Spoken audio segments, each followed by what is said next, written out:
Okay, thank you. Fantastic. Thank you, Andrew. And thank you, everybody, for joining. Welcome to the October 2023 OWASP board meeting. Call this meeting to order, and we'll start with roll call. According to the screen that I have in front of me, Vandana? Yes. Bill? Yes, I'm here. Matt? I see that Matt is here, but I don't hear him. Oops, Matt has to unmute to say here. Ricardo?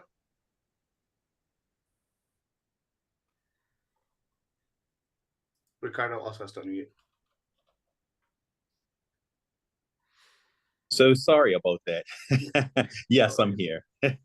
And I am here as well. We also have joining us from the staff, Andrew, Dawn, Kelly, Harold, and Lauren. And also Bjorn has joined us from the projects committee. Hello. That's good. All right. Next, I will remind everyone of the conflict of interest statement and antitrust statement. As you all know, all board members must apply by antitrust laws and competition laws. And to make sure that we don't have any violation here, if there is any actual conflict of interest or any antitrust concerns, please let us know either now or when we get to a topic that needs to be discussed or voted upon. Next, we will vote on the approval of last meeting's minutes from September. Oh, yeah, this is September. Has everyone reviewed the minutes of last month's meeting? Yes. All right, so I'll go through again to read these into the record. Vandana? Yes. Bill? Yes. Matt? Yes. Ricardo? Yes. And that's a yes from me. Excellent, thank you. Next, I will turn it over to Andrew for word summary. Okay.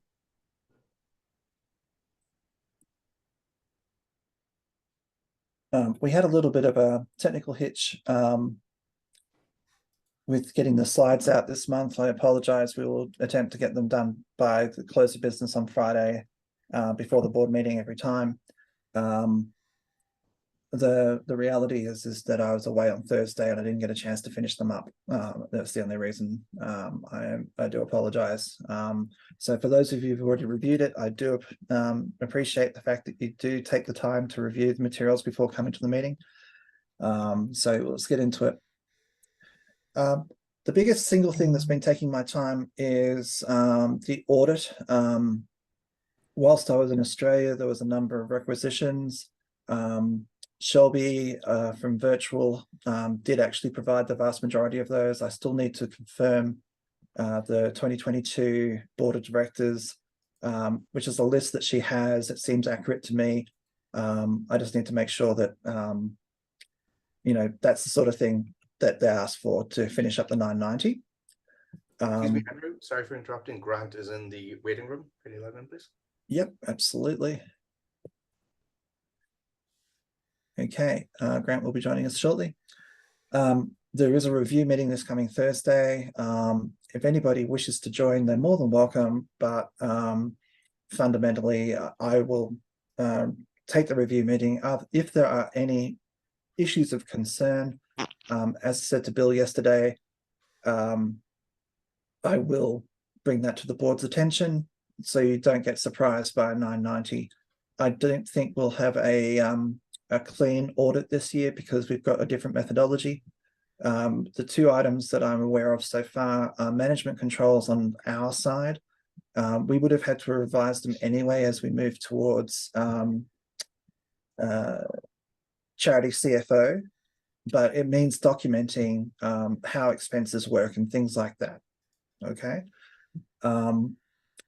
We also need to recognize corporate memberships in a different way, and that's because the intangibles of corporate membership far outweigh the tangibles. So it's just a different tax treatment. It should make the the cash on hand versus the cash report in our board reports a lot more in line. So the only remaining deferred revenue, if you like, is that from conference event sponsors. They will be recognized once we've delivered the conference. So you will see a spike in our available cash in our assets column after November 15. So the next board meeting, hopefully I will have some financial reporting to show you. So again, we don't have a written update from Charity CFO. If they do supply one, I will supply it to the board immediately. Okay, because it's been a couple of months since we've actually had a finance report from our accountants. Our virtual transition is on track. I have met with citizens to get access to the online approvals portal, which we need, and also there's the internet banking. Once that's done, I'll transfer some more money per the previous board vote, just simply to cover our expenses, finish moving things across, such as our payroll, and move to get the other one is that all of our papers will be coming to me. I will organize to get some external storage. Depending on the size of it, it may not be a very big expense, but I will go through the papers and get rid of anything that's not necessary, but I'll definitely be keeping our incorporation paper and things like that. Okay, so there will be a storage unit somewhere near me that I'll make sure that the board has at least one member who can have access to the actual storage unit. We are very close to being on track to October 30 finalization. There's not too much left. Charity CFO, we are still on the onboarding side of things. They're waiting for the audit to complete, which is that meeting on Thursday. I'm hopeful that we will finish onboarding at that point. There will be some training for the staff in some of the services that we need to use. Dawn, do you just want to go through the election? Yes. So elections at 30th, we're at about 7.8%. Unfortunately, kind of where we stand every year. Hoping to, get it over to 12%. I keep posting and I'll send out enough, send out a few more email. What I'll probably do is start reviewing who hasn't and hit up people to remind them directly is what I do. But unfortunately with the elections, I think since I've been here, it has never hit 15% of membership that vote. That being said, so it'll go, that'll be, I think the 30th Monday night. So you all find out, like always, I let the board and Andrew know before it's announced. And then I let all the individuals know because I like to make sure people find out win or lose before it's made public. So, and some of you will be at the conference next week. So it'll be done by, next week. And if you haven't voted, please vote. We will have the results before the end of the conference, right? Yes, you will have the results. I stay up 12:01 on the 30th. The board and Andrew get an email. And then I start before. No, I meant will it be publicized before the end of the conference? Can we announce this at the end of the conference or something like that? As long as we're coinciding? That usually it doesn't get announced to the 1st, which is travel day. That if I get it out, it should be no issue to announce it on the 31st in the afternoon. I don't think, doing it 12 hours earlier isn't, I'll be able to get to everyone before that. So I don't think that should be an issue. If, someone who's ending with the last keynote or however we end the conference, you can announce it or whichever way you want. If we can do it as closing keynote, that would be great. Yeah. Thanks, Don. You're welcome. Don, there's a question from Bjorn in the chat, and it's actually a really good question. Okay. Actually, coming from Bjorn. Is there data on leaders versus members participation rate? I've never particularly ran that, but I can. To be honest, majority of leaders are not members. So I could check that out. We can run that report once it's, once it's done, I can see who's a leader versus who's a member. Then my The question members of- wasn't as good as I hoped it to be. So I don't, I've asked this question through the years, and it's not just this, it's the same with the WASP awards. Our community doesn't really vote. It's, I've never had 20-something% since I've been here on any election. I'm not really sure of what the answer to that is, because I've asked for a lot of suggestions, and yeah, I can't, because we have a lot of people who are involved and are in, obviously with chapters and everything. So projects and so on. But any suggestions I would greatly appreciate. Something we could do different that I could, do. Just let me know. No worries. Our finances are, we don't have a report, but I will let you know that we're okay from a cash point of view. We have plenty of operating reserves. We have around 400 and something thousand in Chase, and we have around 1.8 million in citizens.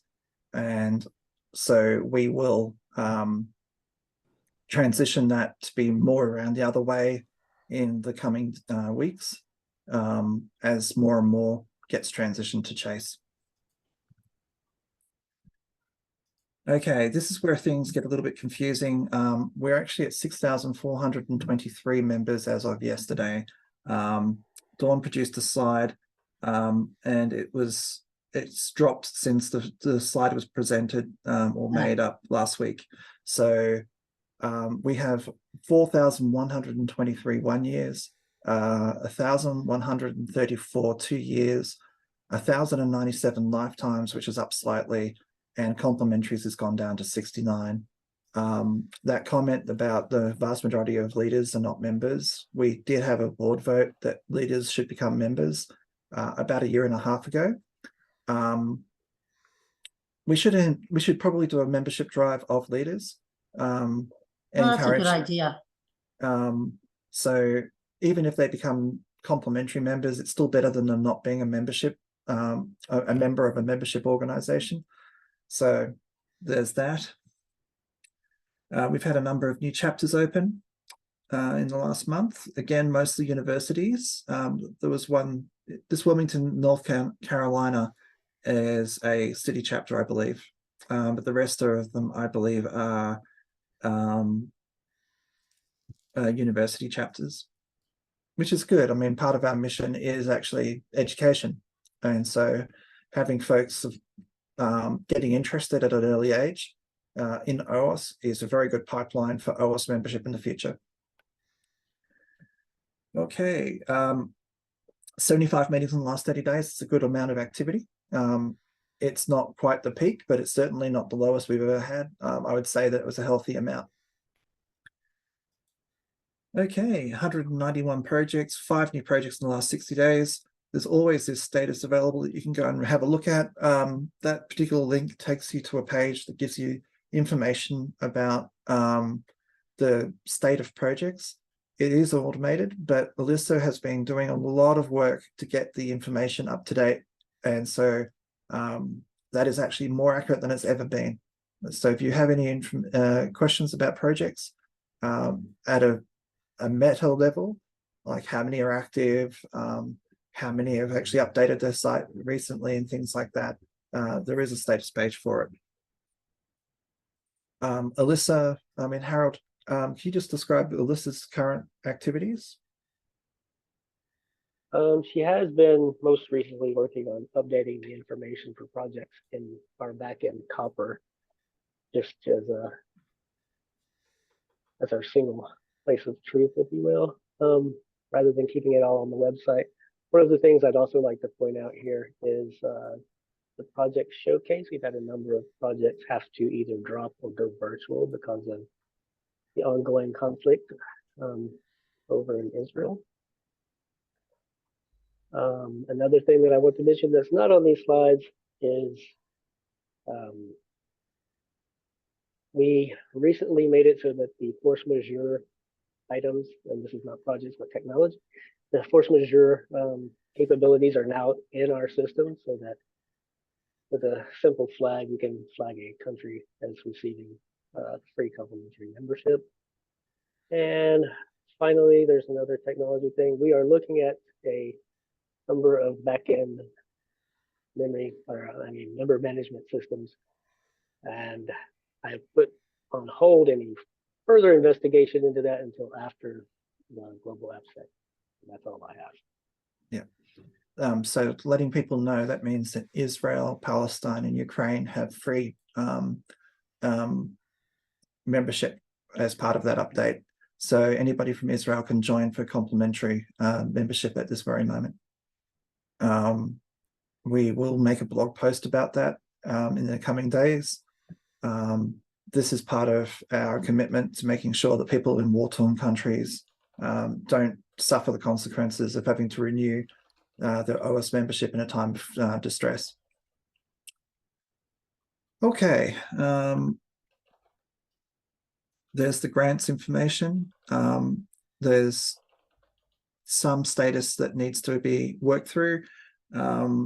This one here, Harold, you found the record that needs to be approved. It came through last week. I have not seen anything specifically regarding this one. No. Oh, okay.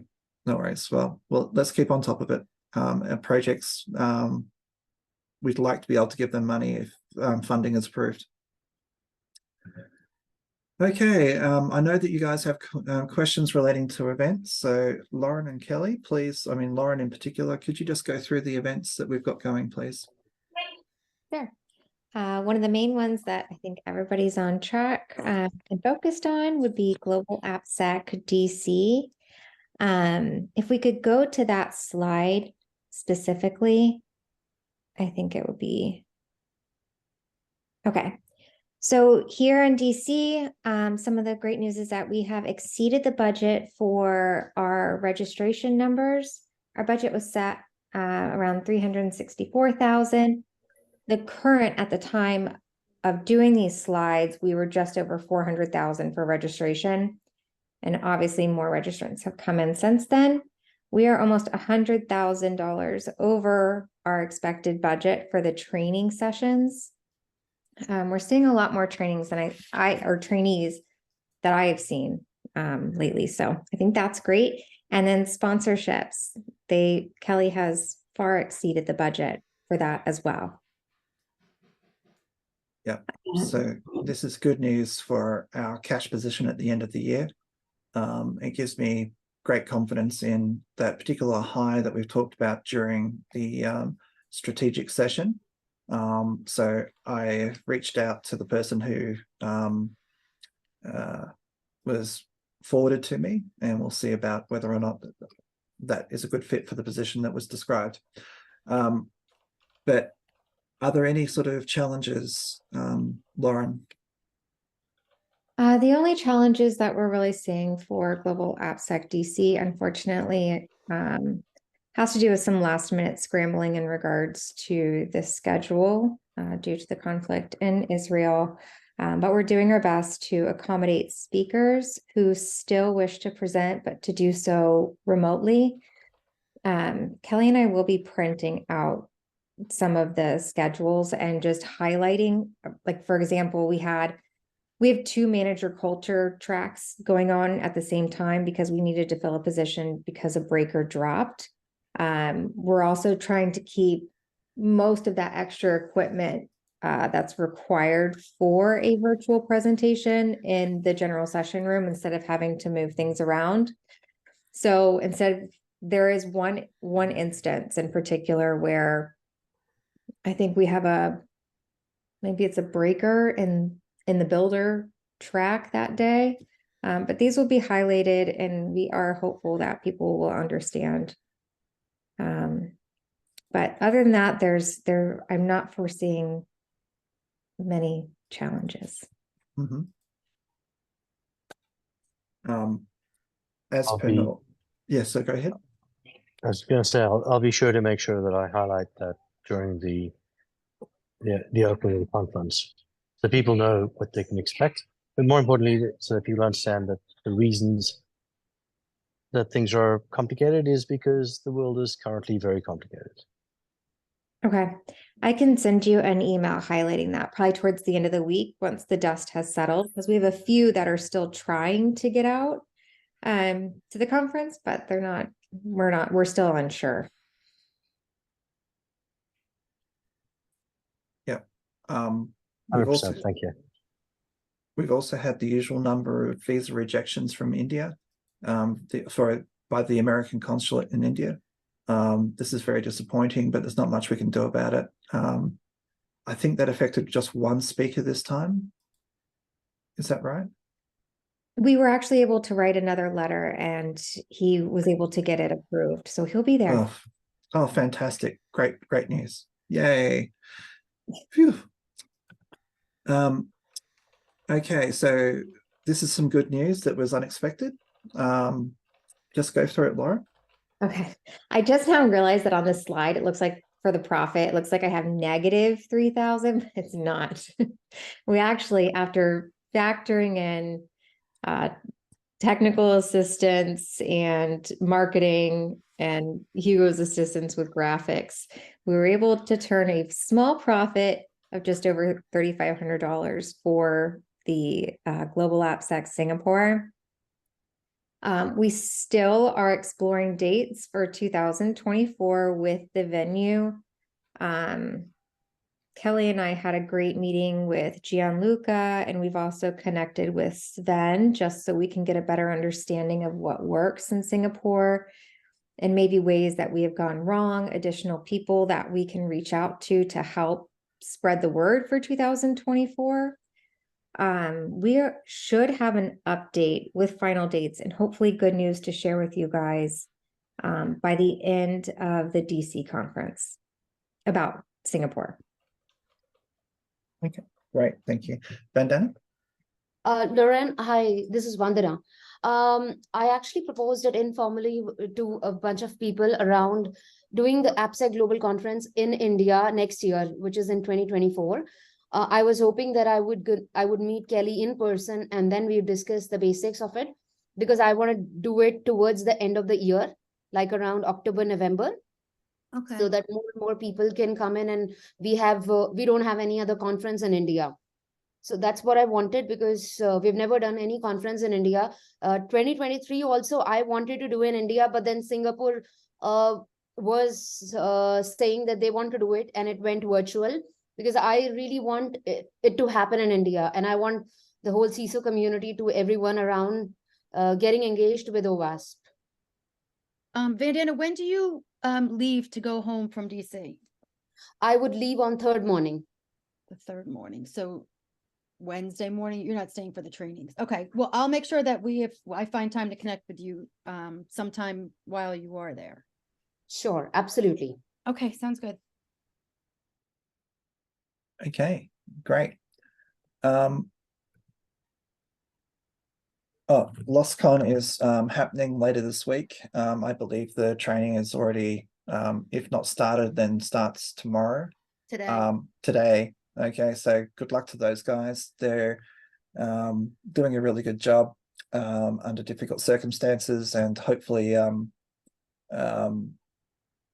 looks like they're going to make a profit. So that's fantastic. I believe, Harold, you're going to be volunteering on one of the days at LostCon.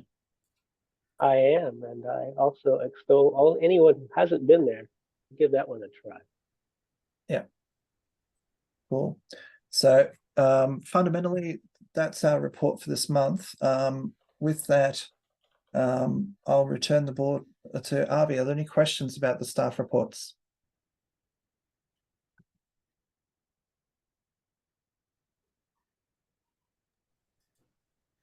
Nope. With that, Avi. All right, thank you. Seeing as Grant is here, do you want to take back over? Or should I keep going? I think I'll let you run with it, Avi. I'm on my phone in a lobby at a hotel after a really long walk in the rain. So it's all yours. All right, get yourself a couple. All right, so the next item on our agenda, we were going to meet a prospective compliance committee member. Ricardo, do you know when he'll be attending? I told him to chime in about half an hour after the meeting started, so he Okay. literally should be here any minute. All right. Okay, I'll keep an eye So out. let's stick a pin on All that and jump to the next one. Update from the projects committee. Thankfully, we have Bjorn here. Yep. Okay, So should I share my screen real quickly, because then we can just take a look while I'm talking. Ah, okay, you have to allow me to actually do that. yes, it's on its way. There you go. Thank you. So we just do it very simple and pragmatic with the committee website this time. So just to give a brief overview of what our main recurring topics are in the committee, especially during our meetings, which happen monthly. So our biggest work topic basically is the project promotion reviews, right? So there are projects applying via newly or relatively new Google form to get promoted from whatever level to the next, so to say. And currently we do it very, very simple. We try to review every incoming request or every project requesting promotion in between two committee meetings, right? And most of the time that works out. So it's typically not more than 1 month delay. Sometimes it's 2 months if it's bad timing from the request. I would say this is an improvement compared to previous times where most of the reviews only happened during AppSec conferences in a project gathering, right? Before the actual conference days. Also from the review process itself, I think we've streamlined it quite nicely. So we have a sheet where basically 2 or 3 committee members just put in their comments for the project lead, and then just say if it's a pass, fail, or provisional pass. So basically a pass with some comments we would like to see fixed. So, and that works out quite nicely, I would say. And then Harold is basically picking up the ones that the committee members signed off and is informing the project leaders about the results. And then that's basically it.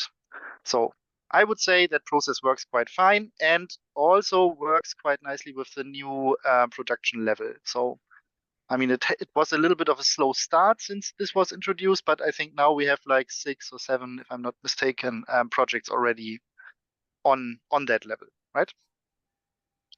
So, so that is working quite well.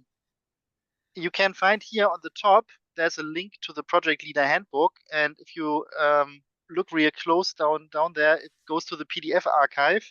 So it's the old project leaders handbook still, and that is of course not optimal, but mostly Harold is working on that topic and to actually rewrite the project leader handbook.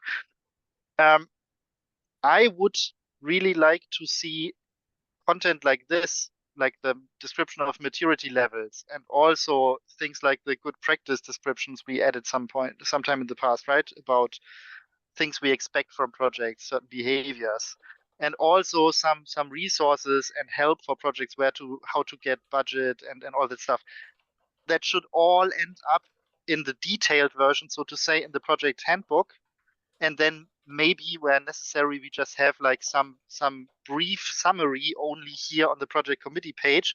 But in the end, in my dream scenario, we always try to point people directly to the project leader handbook, right? So that we have that one piece of documentation where everything is written down for project leaders, what they need. And that should also include, concrete example, more information on how to actually request funding for something, right? Because that still seems to be a bit of a difficult thing for project leaders to actually do. So from my personal experience, I mean, I know where I find the link to the Jira form, how to actually get a reimbursement request submitted. And I also happen to know that under $250, it's actually really trivial to just submit some invoice and then everything is happening quite nicely. But it seems this information is still not fully it did not fully trickle down through the OWASP community.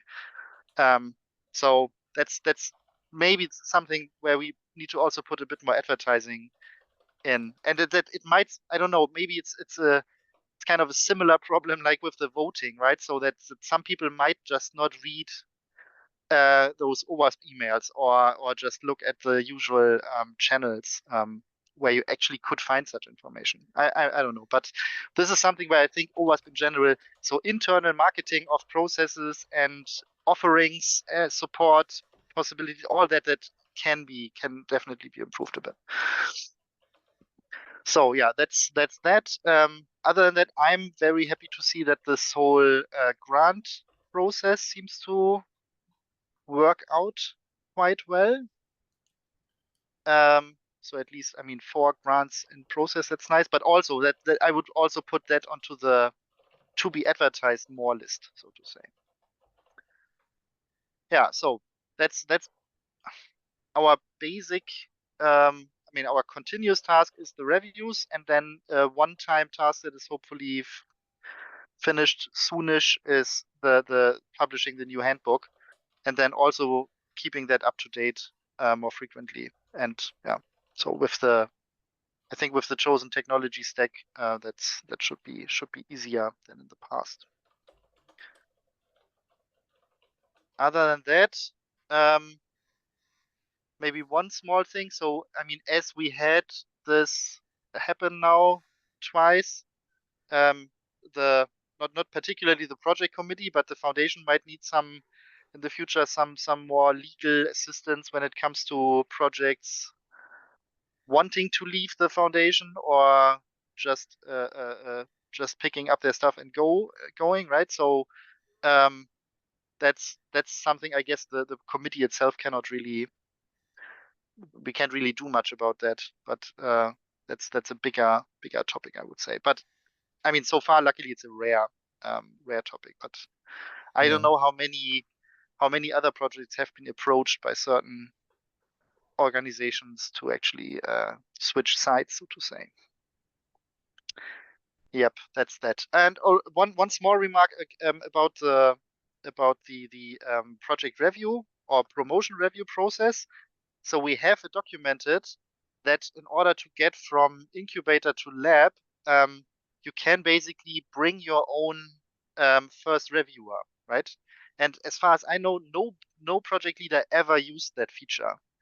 So our hope originally was that you contact some other project leader, ask them for a quick review, and if they already find so many red flags for a promotion, then the request actually never reaches the project committee. That was my hope that this might happen, right? But if the project leader says, "Yay, sounds good, everything okay," then that would be basically the first vote for pass for the promotion for the project committee, and then only one other member from the project committee would take a look at the review and then either also approve it or let it fail, right?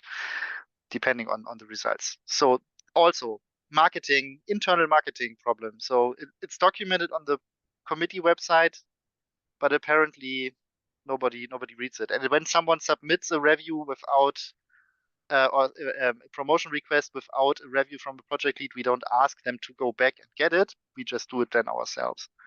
But yeah, project leaders could actually get faster reviews and faster promotion results when they would use that feature of getting their own first or their own second opinion from another project lead. So, yeah, but in the end, so if I would have to complain about something, then it would mostly be the internal marketing and distribution of information about processes and how to handle things. But I really hope that at least for the project leaders with the new handbook, which will be much more accessible and up to date and also easy to update, I hope things will get better a lot. Okay, I'm the only one with my hand up, but certainly I do want to know, you mentioned project exits. As far as I know, it's only Zap and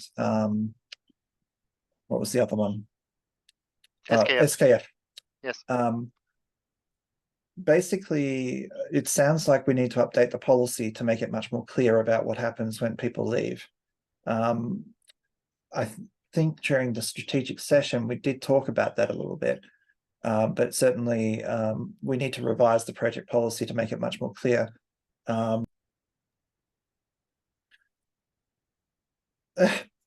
was trying to lower my hand and I pressed the stop button. I'll join those two together. Where were we going? My train of thought has been interrupted. I'm sorry. I just wanted to know from your point of view, what sort of policy elements would you be recommending? Is it something like we ask them to fork their projects when they leave? Or is it, I mean, we just don't want them to pick up their stuff and leave.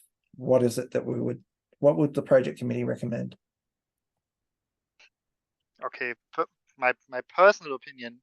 So assuming that we have in the first place a proper policy that hands over all ownership to OWASP when you join, which doesn't seem to have existed like consistently, at least as far as I know. So there are projects where the leaders did not sign anything as far as I'm aware, right, about handing over ownership. But assuming that ownership is with OWASP, then personally I would not just let projects leave unless there's an agreement found beforehand, right?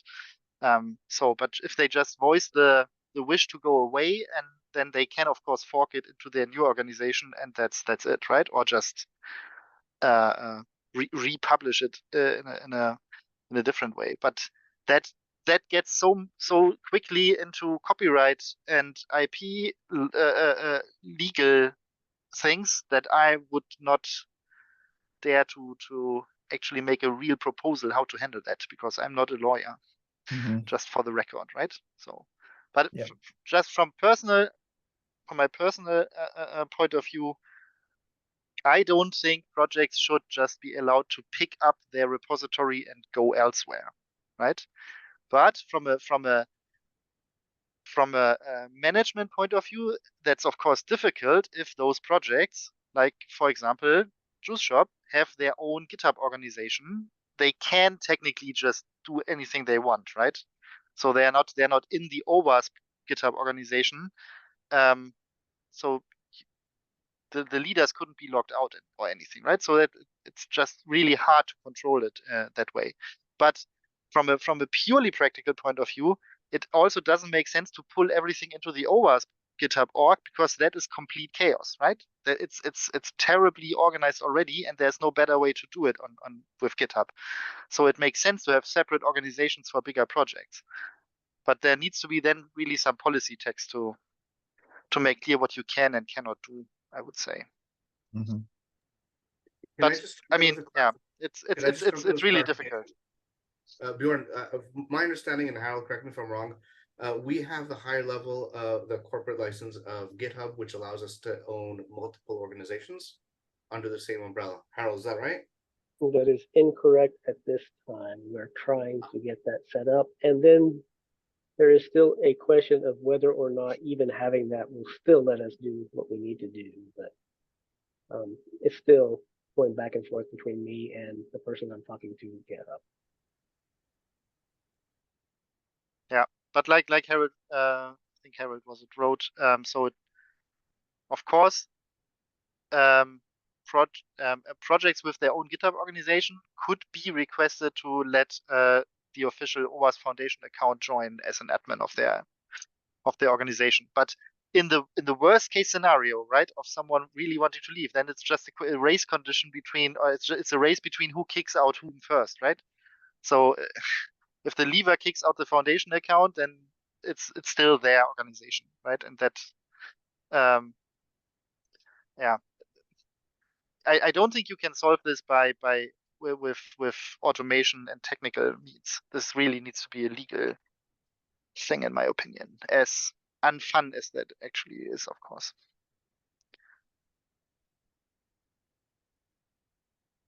Okay. Any other questions for Bjorn? Yeah, I will jump in if there's nothing else. So Bjorn, you mentioned about communication with project leaders of that, how to submit a reimbursement and things like that. I think it's also very important to show them what they can get, what they're already entitled to. Things like technical resources. For example, they need to buy a domain, let's say a domain name for the project. They shouldn't be going out and buying the domain and asking for reimbursement. They should be having it done through OWASP. An AWS account, that should be done through OWASP. There's a lot of technical resources that they can already ask for, and I think most of them don't know about that, right? And even in that, you mentioned the $250. I think there's a lot of things that leaders don't know that they should be asking for. I know you print out stickers a lot. That's a completely normal thing, but a lot of projects do that themselves. Yep. Right. So I think it's really important to give them those examples. And a lot of that also needs to be translated back to that policy. There's the expense policy, but a lot of that should also be reflected in the project's policy as well. Yeah. So I basically prepared something for that to be added to the committee website, but we decided to rather have it as part of the project handbook, because again, if we just split things here and there between committee page, handbook, whatever, then it just gets confusing. So the idea now is to make the handbook the single point of truth for everything, and then only have like landing pages maybe on the committee website, so that you can, I don't know, you can see the top 10, because we love top 10 so much, the top 10 of services you can ask from OWASP, for example, right? And then more details you can find in the handbook. It's basically it's kind of the same strategy I'm doing with, for example, with the contribution guide to for Juice Shop, right? So there's a contributing MD file in the Juice Shop repository, but it's really just like 5 bullet points, and then there's a link to the actual chapter in the full documentation that explains everything in detail. So, but at least you want people to know to take a look at the overview, and who's interested will then hopefully find the all services available in the handbook.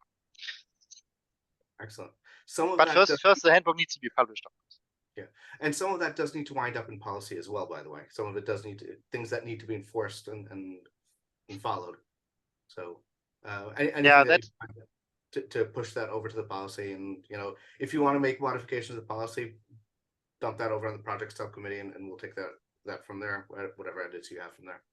And by the way, that includes things like you were saying about the ownership, right? IP ownership, licensing issues, and you're right, lawyers, I guess, but it does need to show up in the policy as well. Recently, we made a change to which licenses are acceptable. Steve pushed that change. So things like that also need to be there as well. And both IP ownership with licensing and also technical ownership. Again, if I go out and buy a domain name for my popular project, at some point, this resource needs to be owned by OWASP and not by me because I bought it myself. Right? That would be optimal, yes. Excellent. Thanks. Yep. On the maybe just one remark on the policy part. I think it depends. So when the handbook is finished, I think we need to check that there's no discrepancy between both, or no conflict between the content of both.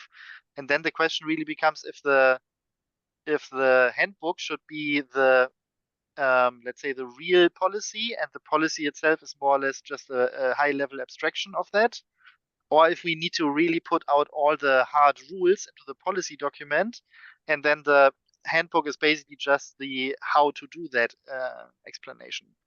That, yeah, I'm not sure how. I mean, both ways work, I guess, but it's of course a bit of effort if you always have to keep both in sync all the time, right?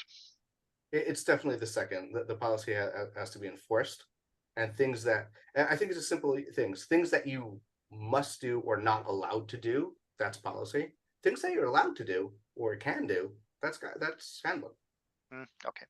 And so then the assumption would be, if you follow the handbook, at least my assumption would be, if you follow the handbook, you're 100% automatically policy compliant, period. There's no way you cannot be policy compliant if you follow the handbook word by word. Yeah. That must be the goal. We went through the same thing with the chapter, by the way, the chapter policy and chapter handbook. And the policy had a lot of stuff that we pulled out and said, this is going to the handbook, which we never got to publish either yet. But same idea. Yeah. All right. Thanks, Bjorn. Any other questions for Bjorn? So Bjorn, is there anything that you or the projects committee need from us, the board, at this point? Because as you know, we want to be sending more resources to the projects where they're needed. So the question is, what else is needed? So so far, I think the only active involvement of the board from the committee's perspective is when there's a flagship promotion being discussed, right? Because we assumed that the project committee cannot promote anyone or any project to flagship. We just make a proposal, and then the board decides if that promotion is happening or not. So, but yeah, I mean, other than that, I don't have any hard to do's for the board right now, to be honest, other than advertise all the things that projects can actually get, and so be the internal marketing people as well. I would like to formalize that process around the flagship projects as well. Again, policy discussion later on.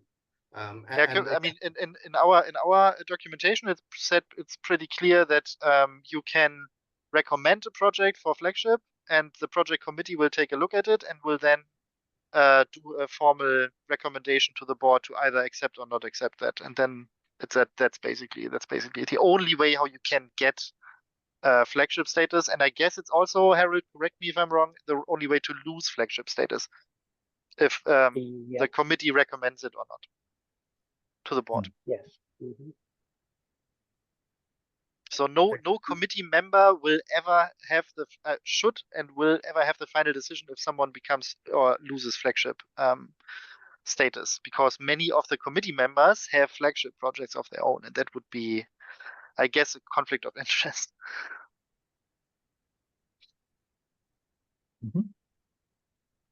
Okay.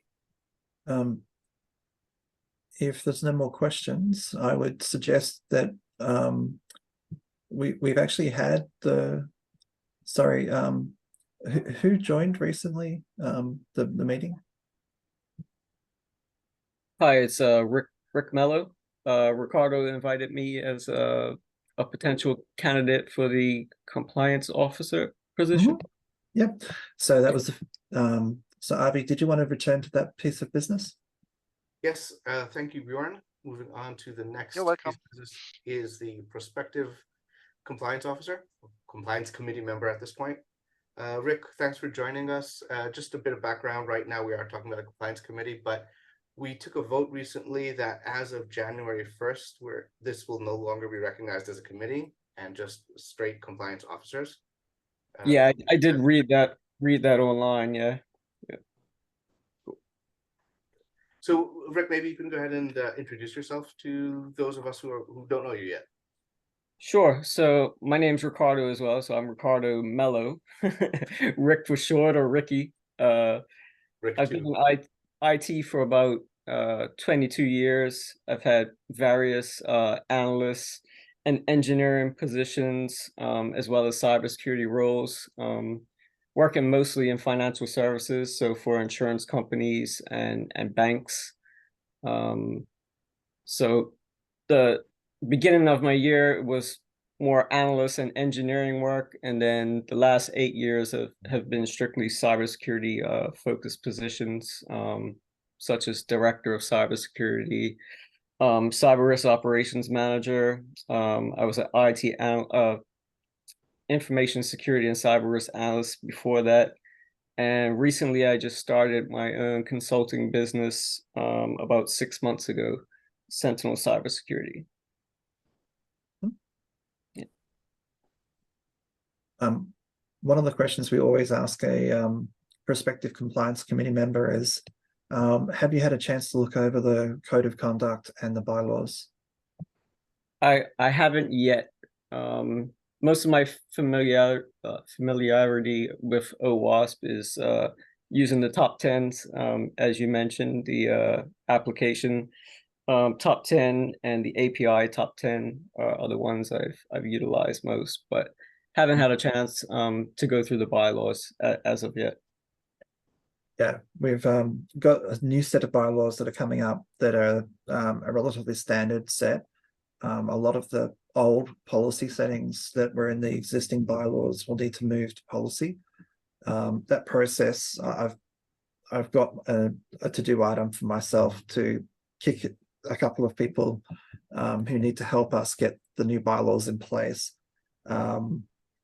There's a task on me to contact a whole bunch of people, and I haven't had responses from a few. I'm just wondering if they've actually received it. Anyway, that's by the by.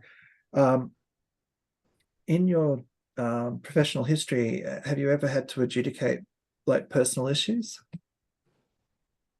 Adjudicate personal issues? As a manager, yes. Conflicts between employees along those lines, but not as far as like I wouldn't say as far as a position similar to this one, like a compliance issue or anything, more managerial issues, I would say. Okay. Yeah, it's just the majority of our compliance issues are interpersonal disputes, basically. Generally to do with the code of conduct rather than the bylaws themselves. So it'd be worthwhile getting that, becoming familiar with the code of conduct and what is available. We're also very interested in hearing from the compliance committee about ways that we can improve the process. We've had to lean upon legal advice on a number of occasions. And so instructing lawyers can be a part of what needs to happen here as well. Board, questions?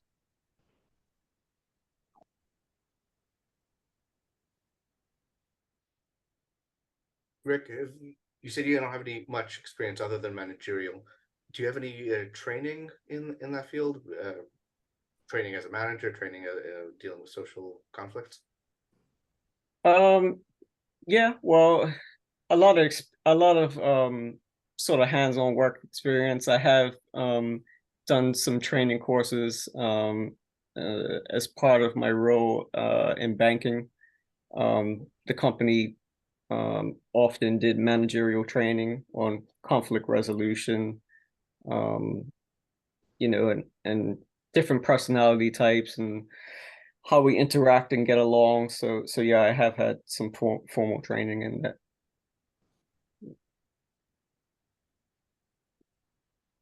I don't know if you've had an opportunity to talk to past or current compliance committee members, but have you? And if so, do you feel like you have a pretty good idea of what that role is going to entail? Ricardo, I did meet with Ricardo and he gave me the rundown on it. So yeah, he said, you know, there were a few issues he's had to deal with, but not very frequent, I think he mentioned. But yeah, I did mention they were sort of, you know, personal issues. Yeah, it's generally 2 to 3 issues a year. There are issues that There's more than most. Yeah. Luckily, our community is less fractious than in the past, and so it's always good to nip bad behavior in the bud if it's possible. We always assume good intent, but essentially sometimes it's worthwhile thinking about alternative paths for some of our participants and members, other than being a part of OWASP. So the general process is that you would receive a complaint. We forward them from our contacts forms and whatnot. We'll sort out that side of the logistics. Then you basically do an investigation, interview the relevant parties and make a recommendation to the board. So from time to time, you'll basically, just contact me to get an executive session lined up. It will probably coincide with a board meeting. So setting expectations from the people who have made a complaint is really important. The other thing is, if there's something urgent, such as potential for violence or something, please make that very clear so we can bring it up earlier than later. Sure. Okay. Fiona has agreed to stay on the project committee until the end of the year. I don't believe there's any active complaints at the moment, but as an independent compliance committee, which will go to compliance officers in the future, I generally don't interfere at all in your day-to-day operations. I want you to do this as an arm's length from the board, from me. We have an internal staff whistleblower process, which is different. So generally, if it's to do with staff, it's only if the community is involved with a staff member that you might have some purview. But other, staff to staff, we have a handbook that basically we've got a HR element that works there. So not every single complaint that comes in will go to the compliance committee. I will make you aware of some of them, but generally there shouldn't be any there shouldn't be any staff related ones. Okay. One of the ones that we had in the past, which was very difficult, was that we had problems where the compliance committee felt that they couldn't adjudicate board, like inter-board issues. I don't know if that's been cleared up, but we do have access to legal advice and mediation if you feel that it's too difficult. We try to avoid that wherever possible because, lawyers cost money. But if it's unavoidable, it's better to have it done properly. Yeah, definitely. Oh yeah, lawyers do cost money. My company is actually being under the process of being incorporated right now, so I'm spending some of that money. Absolutely. Board, are there any other questions for Rick? I would like to be rude and ask to hear from Bill and Ricardo as well, as folks that have been on the compliance committee. I'm sure you have a much better background and pointed questions than I would. Yeah, the compliance committee is one of those things where you can logically talk about it, but until whatever the issues come in and you actually do the work, then you realize a bit more. Like you're the sort of high school drama police person, and it's not always the most enjoyable place to be.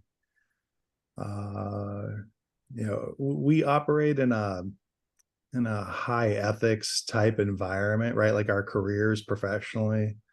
And so it's always disappointing when you kind of come across people who don't operate at that same level, right? And so I don't know, it's an interesting role. I was on it for a very long time. There's a process. We didn't really do a good job of writing down the process, but so I don't know. I know Grant's joining next year. I roll off at the end of 24, so maybe I'll go back onto the compliance committee. It'd be good to sort of write things down, like the basics of, you get a complaint, you have to investigate it.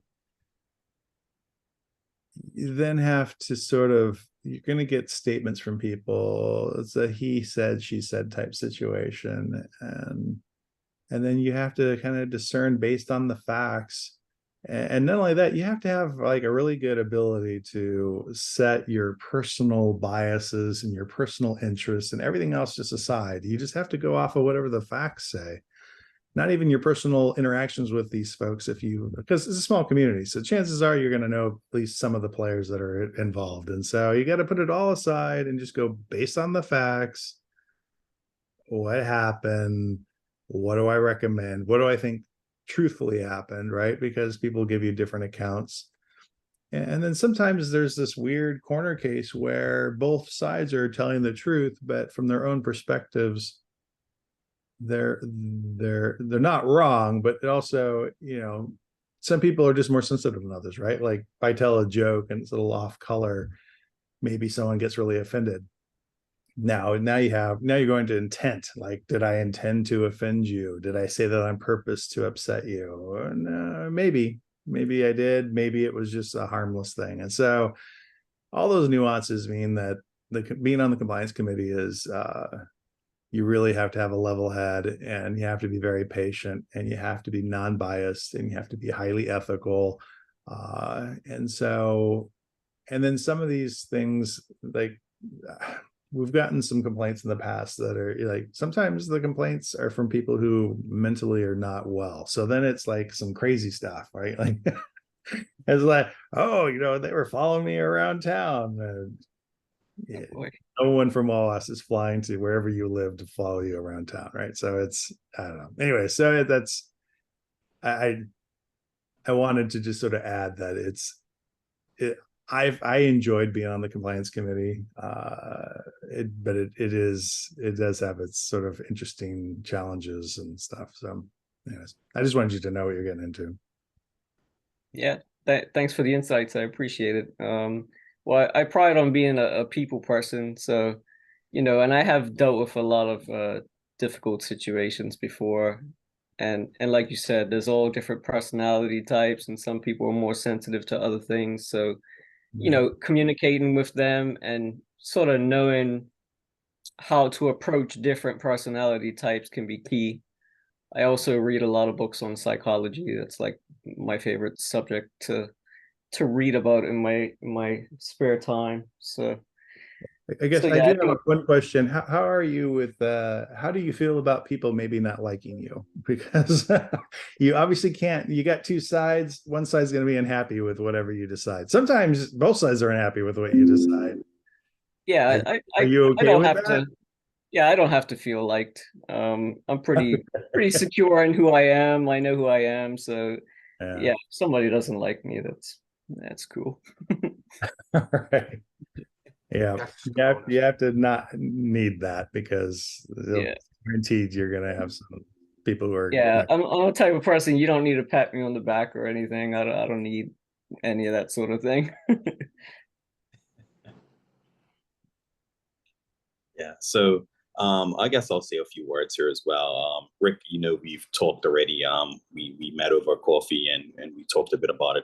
I explained to you, how my time on the Rose went. So I don't really want to repeat it, but note to self: I must go before Bill when he has these type of things. I think he picked all the meat off of that bone and probably even ate the bone as well. But no, it was a great job, Bill.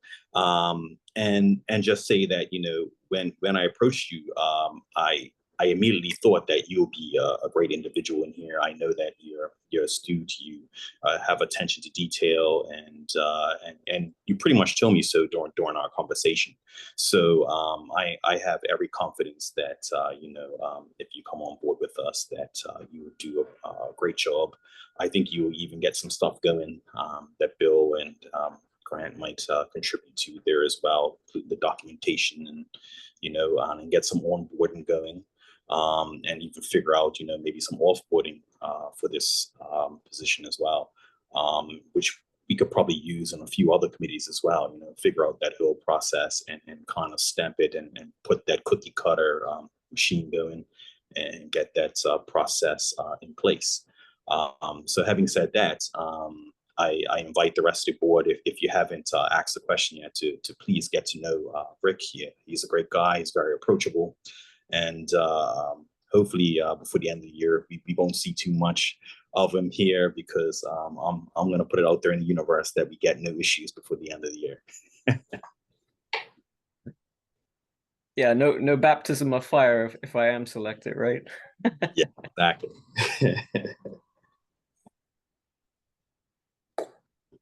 Any other questions for Rick?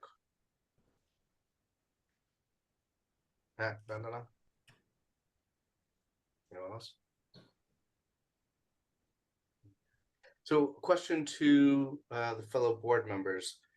Do you feel like you know Rick well enough to vote today on appointing him as a compliance committee member and or a future compliance officer?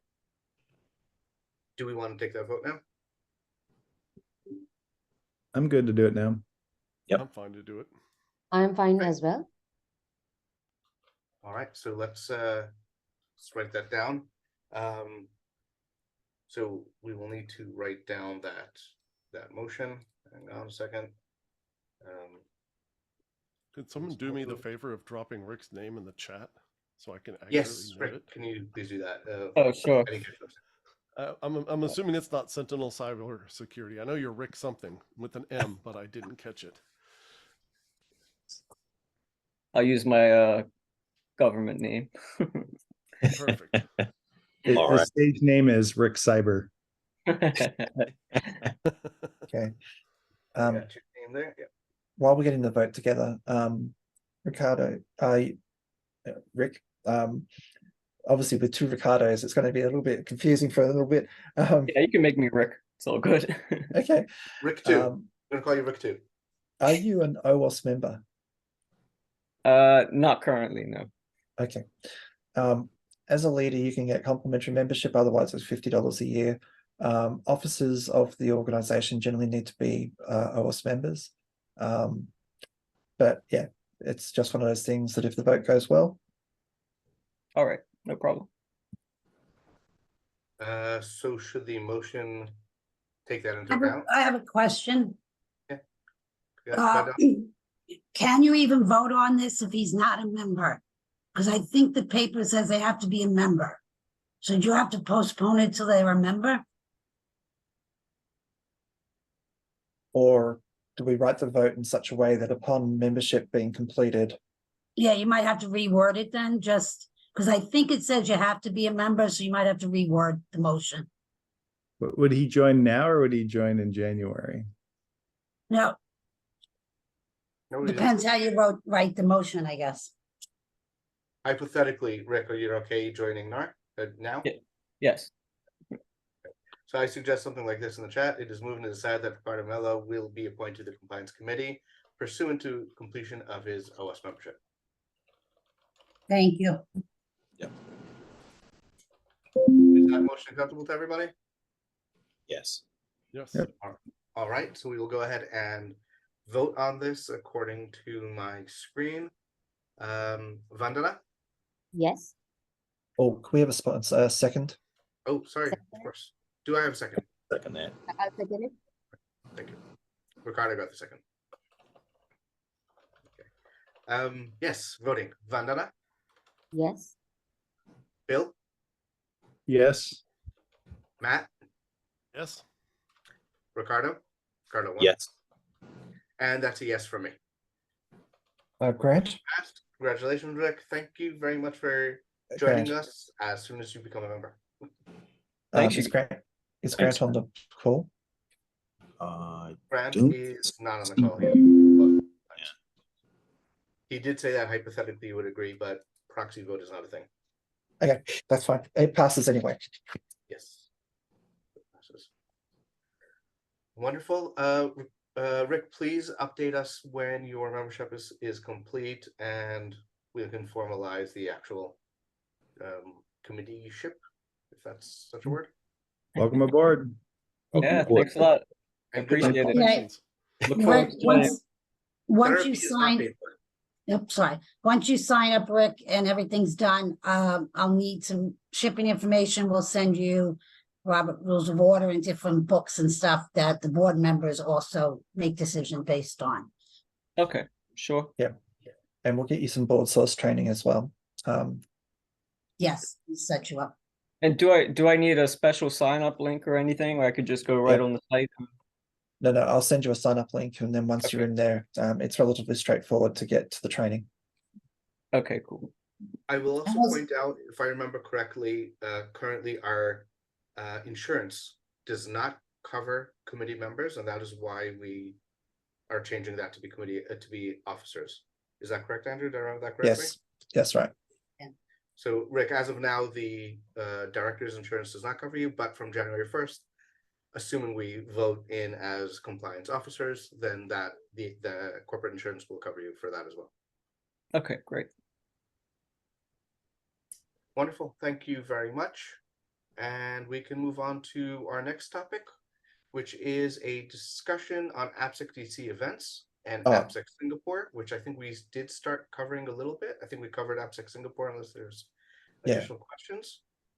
But we also, sorry, go ahead. Yeah, I don't think there's much more to discuss for those items. So I'm happy for that to be tabled, or just simply. So about AppSec DC, because there's a lot of stuff happening, we wanted to ask Lauren to explain all the different things and when board members and leaders are expected when and where. Oh, okay. Okay. So there are a few moving parts. This year you could expect that the conference, especially for leaders and board members, would begin on Sunday, the evening of Sunday, October 29th. We wanted to support diversity within OWASP and specifically give leverage to the women in AppSec. So there will be a Women in AppSec reception at the Dignitary Restaurant in the Marriott Marquis, which is our host hotel, from 5 to 6:30 p.m. Even if you are a board member and you are not a female, please feel free to stop by and say hello. But after that, we are rolling out, or we're testing it out this year for a newcomers reception. And the thought process behind this was, if we have people who are showing up for the first time or the first time in a very long time to the OWASP conference, if they connect with our staff, our chapter leaders, and our board members, they will feel more invested into OWASP, and therefore, hopefully we'll see more people participating in projects or membership or coming back for more OWASP conferences. So that will be on the 10th floor of the Marriott Marquis from 6:30 to 8 p.m. Those are two. Yes, Avi. Are we doing any specific activities? We're talking about some kind of buddy thing, conference buddy system or anything like that? There wasn't really a clear consensus I got a lot of mixed thoughts on it. So I have reached out to a few people, a few of the attendees, and just said, hey, listen, come find me if you're interested in connecting with a chapter leader in your area, or if there's a board member and you feel like you guys have something to discuss, let me know beforehand or just come find me. But we did arrange to have very informal, just a microphone in the room so we can just do quick announcements and say, hey, we have this chapter leader from this area. We have this board member from here. If you're interested in connecting with them, here you are. But of course, they will also get to know you a little bit better and see your face as you're up introducing keynotes and things like that.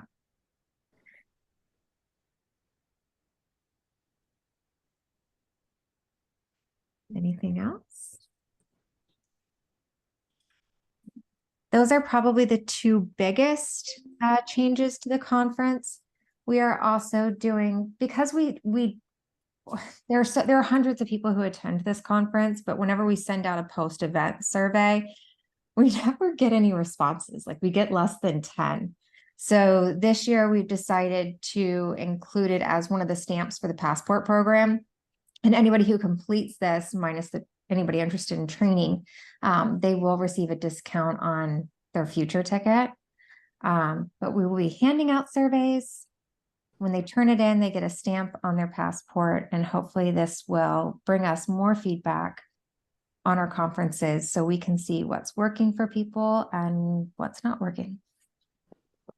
Lauren, in the past, we used to do red-green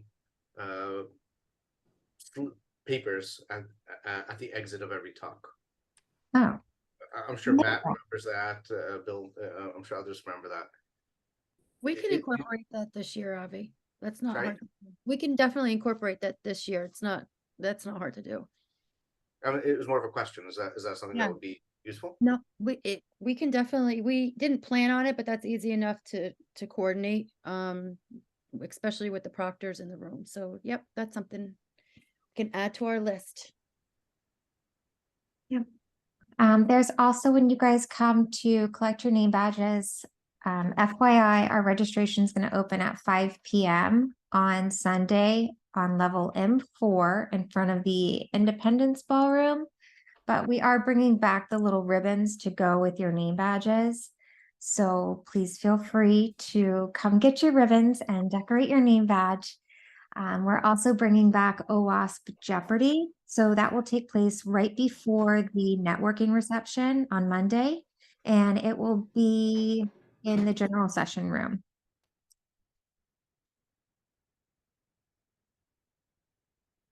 And I think that's it for the new things. There is one more. We do have like a little lounge area in the back just with a few games. And we were going to do a capture the flag, but we had the company canceled because they're located in Israel and they can't fly out. So we're scrambling to find somebody else to fill that. But that time I promise I'm done. That's all the new updates. Bjorn, can we throw up a juice shop capture the flag real quick? Technically, it's possible. So you could, if you find someone to actually host a multi-juicer environment, then you could actually do that. But you still need someone to actually organize it and hand out the team or set up the teams and all that, right? So, but the technical difficulty is very low and it's well documented. I can send you the link how this is done. But I wouldn't recommend to hand out prizes for a juice shop CTF because too many people have done it already and know where the solutions are to find online. So Okay. It's an option. Think about it. I would only recommend it as a just for fun CTF then. I will send you the link. Okay. Thank you. And then we'll all discuss it and see how we can move forward and get back to you as soon as possible. Just so you guys know, there is, as always, a leaders meeting taking place. It slightly overlaps with the networking reception. For any of our leaders who want to take their beverages from the networking reception into the meeting, please feel free to do so. Kelly and I will also be handing out additional drink tickets since the rooms are located within close proximity of each other. If you felt like you needed another beverage to get through your leaders meeting, then feel free to walk on over and exchange your ticket, and then it'll take 2 seconds. No worries. When is the leaders meeting and where? It is, let me get the exact room. I think it's Capitol Congress, but let me pull it up. It is Monday, October 30th from 7:30 to 9:30 in Capitol Congress. Okay. And do we have is that being led by Harold or who's leading that meeting? To my knowledge, Harold? Yeah, it'll be me and Dawn. Okay, very good. So question, Lauren. I noticed that there is another session in parallel to the Jeopardy. Yes, Tom Brennan's session. How does that work? Is it like a talk, a panel in parallel to the Jeopardy in a different room? It is a panel and it is in parallel. We did offer Tom a slot during the regular event, the meat of the event during the day, but he chose to keep it as like a fireside chat is kind of the term that he used, but it would be a panel discussion. And he is aware of an overlap.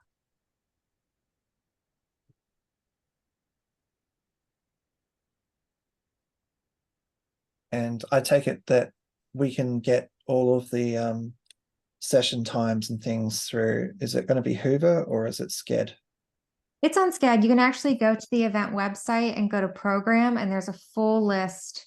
The agenda is listed right there, and we will also have it, some of them, some printouts available on site. Yeah. Cool. I'll line Are up they my like on screens somewhere or something like that? What's that? Are they on screens instead of like physical paper printouts? You could use it on, you could go on your phone and see No, I it. mean, like, are we having like signs? Oh, yeah, like through the reader boards of the hotel. It'll be available there, but in the Okay, past, we have people who just prefer to have it like in their hand. And then with some of the changes in the room swaps, we felt like it might be helpful to highlight that. good. Wonderful. Any other questions, comments, anything else on AppSec DC? Not for me. All right, so we'll move on to, I think this is our last topic, advertising on OWASP social media. All right, a discussion on recent social media posts. And since my name is there, I'm supposed to be leading it. I wasn't aware of that. I'll raise the topic. You know, this keeps coming up every once in a while, that our sponsors or our supporters have an OWASP social media post, whether it's on Twitter or LinkedIn or whatever, and point to their advertising, which is one thing, or a blog post. And very recently we had a commercial company point an OWASP tweet to a blog post that basically says, buy my product because the OWASP project that does this is dead. Yeah. So, It Avi, wasn't great. Yeah. I can kind of speak to this. So this benefit has been tweaked or updated, I guess you could say. It's a corporate supporter benefit. Now we have, since the couple board calls ago, we changed this benefit to OWASP provides one social media release thanking the company for joining as a corporate supporter. That's the way it used to be a couple years ago. The membership model changed, and it was, they were allowed to send, depending on their package, 1 to, I think it was 3 tweets or social media posts per month. But that has changed. I have to look back and see, because the companies that had signed when the benefit was available were honoring that, but those tweets are being scrutinized by either Harold or Andrew before they are posted. But the benefit now has been changed, thank goodness, because that was not easy to to keep track of. But yes, it has changed. So that's good to hear. I don't think it was ever intended to be their marketing through our channels, but rather acknowledgement and things like that. But I'm glad that that's not happening anymore. yeah, But you'd say there are still a few that have that. There are, because it was in their contract prior to the membership benefit changing just recently. Okay, so but is there any reason this should be anything but just pointing to their website as opposed to We are trying on their blog? Exactly. I am trying to steer them, it should be more about you supporting the foundation, what you're doing to support the foundation, how you support us. Some of those corporate supporters either don't read, don't listen, or don't want to abide by that. And they try to, send what they can, and keeps getting declined, and they get frustrated, but it is what it is. They have to abide by it. So just curious, that WAF hit piece, that was like, it just slipped through? That one actually, yes, just slipped through. It has been removed. Okay, good. Yes. That's good to hear. So I think it's important just to reiterate our being vendor agnostic, and we can't use our channels to recommend, or even if it's not us, but to just point at somebody recommending it, then that comes off as sounding like an OWASP recommendation, as if we are approving it. So it's important to just keep reiterating that. and to our sponsors as well. We literally cannot do that. Correct. Anybody have any other comments on that? Okay. From me. All right. So then the next item is any other business? All right. The next item then is adjournment. Do I have a second for adjournment? Second. Seconded. All those in it's a favor say race. aye. Aye. Aye. And we are adjourned. Thank you all very much for joining us. This has been a pleasure. I think we'll be seeing most of us next week. Matt, I wasn't clear if you're joining, if you're going to be in DC. I will be. I'm flying in right after LastCon. It's a busy week for me. Okay. Cool. Okay. Are you going to be there for both days of the conference? Yes. Monday, Tuesday. Yeah. Okay. Do you want to introduce? I mean, the meeting's done, so we can stop recording. Thanks, Andrew. Do you want to introduce?